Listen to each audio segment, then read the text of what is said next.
आज चाहिँ म मजाले बसिरहेको थिएँ होइन अनि बसिरहेको थिएँ अनि आज चाहिँ अलिक फ्री नै फिल गरिरहेको थिएँ अनि दिदीलाई आज काम थियो होइन अनि दिदीले काम भएको कारणले दिदी भन्नुभयो कि आज मलाई ललितपुरको 7 बाटोमा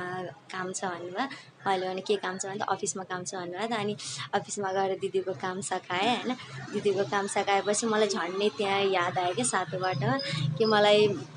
त्यो उडी उडी चुप्पा भन्ने एउटा मैले टिकटकमा धेरै दिनदेखि भाइरल हेरिरहेको थिएँ कि अनि मलाई कस्तो जान मन लागिरहेको थियो कि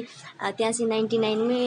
मतलब सुनेको थिएँ मैले मतलब टिकटकमै नै हेरेको थिएँ अनि 99मै सब कुरा पाउँदो रहेछ भने मैले भने एकचोटि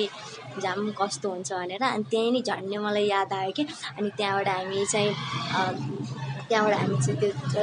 उडी उडी चुप्पा भन्ने चाहिँ खोज्दै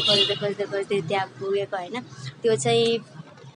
एकान्त कुना चौक ललितपुरको एकान्त कुना चौकमा छ कि मेन चौकमै छ त्यो चाहिँ उडी उडी झुप्पा भन्ने अनि त्यहाँ 99 नै सप हो अनि त्यहाँ मलाई कि नर्मली हुन्छ होइन भित्र गएर हेरेको अनि ठिकै लाग्यो सामानहरू पनि अनि भित्र गएर घुमेको अनि अलिअलि के सामान मन परेको अनि हेर मैले त्यो उडी उडी झुप्पा भन्ने 99 सपबाट मैले र अनि दिदीले चाहिँ के किनेको अनि त्योहरू तपाईँले हेराउँछ है। अनि चाहिँ फाइनली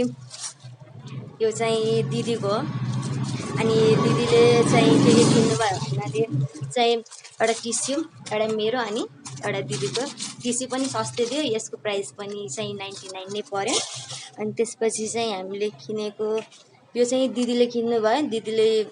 मेकअप ब्रस हो यसको प्राइस पनि 99 नै पर्यो। अनि त्यसपछि दिदीले एउटा क्युटवाला किन्नुभयो लिप लाइनर हो सायद यसको प्राइस पनि 99 नै पर्यो। अनि चाहिँ यो चाहिँ क्लचर दिदीले नै क्लचर किन्नुभयो आफ्नो लागि।